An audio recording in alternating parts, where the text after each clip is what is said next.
ಜಿಲ್ಲಾಡಳಿತ, ಜಿಲ್ಲಾ ಪಂಚಾಯತ್ ಹಾಗೂ ಜಿಲ್ಲಾ ಆಯುಷ್ ಇಲಾಖೆ ಹಾಗೂ ಪತಂಜಲಿ ಯೋಗ ಸಮಿತಿಯಿಂದ ಯಾದಗಿರಿಯ ಸಪ್ನಾ ಮೈದಾನದಲ್ಲಿ ಹಮ್ಮಿಕೊಂಡ ಯೋಗ ದಿನಾಚರಣೆಯನ್ನು ಶಾಸಕ ಚೆನ್ನಾರೆಡ್ಡಿ ಪಾಟೀಲ್ ತನ್ನೂರ್ ಅವರು ಉದ್ಘಾಟನೆ ಮಾಡಿದರು. ಯೋಗ ಗುರು ಅನಿಲ ಗುರುಜಿ ಅವರು ಯೋಗಾಭ್ಯಾಸ ಮಾಡಿಸಿದ್ರು. ಯಾದಗಿರಿ ಶಾಸಕ ಚೆನ್ನಾರೆಡ್ಡಿ ಪಾಟೀಲ್ ತನ್ನೂರ್ ಅವರು ಯೋಗವನ್ನು ಮಾಡಿದರು. ಇನ್ನು ಅದೇ ರೀತಿ ಜಿಲ್ಲಾ ಪಂಚಾಯತ್ ಸಿಇಒ ವಿಶ್ವವರ್ಡಿಯ, ಸಹಾಯಕ ಆಯುಕ್ತ ಹಂಪಣ್ಣ ಸಜ್ಜನ್ ಸೇರಿದಂತೆ ಅನೇಕ ಗಣ್ಯರು ಹಾಗೂ ಸಾರ್ವಜನಿಕರು ಯೋಗ ಮಾಡಿದರು. ನಂತರ ಯೋಗ ಪಟುಗಳು ಮಲ್ಲಕಂಬ ಪ್ರದರ್ಶನ ಹಾಗೂ ಯೋಗ ಪ್ರದರ್ಶನ ಮಾಡಿದರು. ಈ ವೇಳೆ ಶಾಸಕ ಚೆನ್ನಾರೆಡ್ಡಿ ಪಾಟೀಲ್ ತನ್ನೂರ್ ಅವರು ಮಾತನಾಡಿ, ರೋಗ ಮುಕ್ತ ಸಮಾಜಕ್ಕಾಗಿ ಪ್ರತಿಯೊಬ್ಬರು ಯೋಗ ಮಾಡಬೇಕೆಂದು ಹೇಳಿದರು.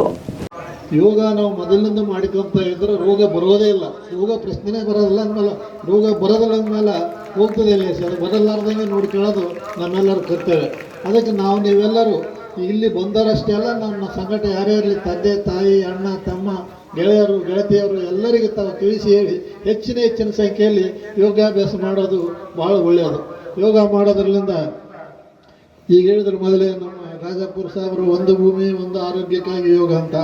ಪ್ರತಿಯೊಬ್ಬರು ಯೋಗ ಮಾಡುವ ಅಭ್ಯಾಸವನ್ನು ಜೀವನದಲ್ಲಿ ಅಳವಡಿಸಿಕೊಂಡು ಆ ಮೂಲಕ ಸಮುದಾಯವನ್ನು ಪ್ರೇರೇಪಿಸಬೇಕು ಎಂಬುದು ಇದರ ಉದ್ದೇಶವಾಗಿದೆ. 11 ವರ್ಷಗಳಿಂದ ದೇಶಾದ್ಯಂತ ಅಂತಾರಾಷ್ಟ್ರೀಯ ಯೋಗ ದಿನವನ್ನು ಆಚರಿಸಲಾಗುತ್ತದೆ. ಇದು ಪ್ರತಿಯೊಬ್ಬರು ತಮ್ಮ ದೈನಂದಿನ ದಿನಚರಿಯಲ್ಲಿ ಯೋಗವನ್ನು ಅಳವಡಿಸಿಕೊಳ್ಳಲು ಪ್ರೇರಣೆ ನೀಡುತ್ತದೆ.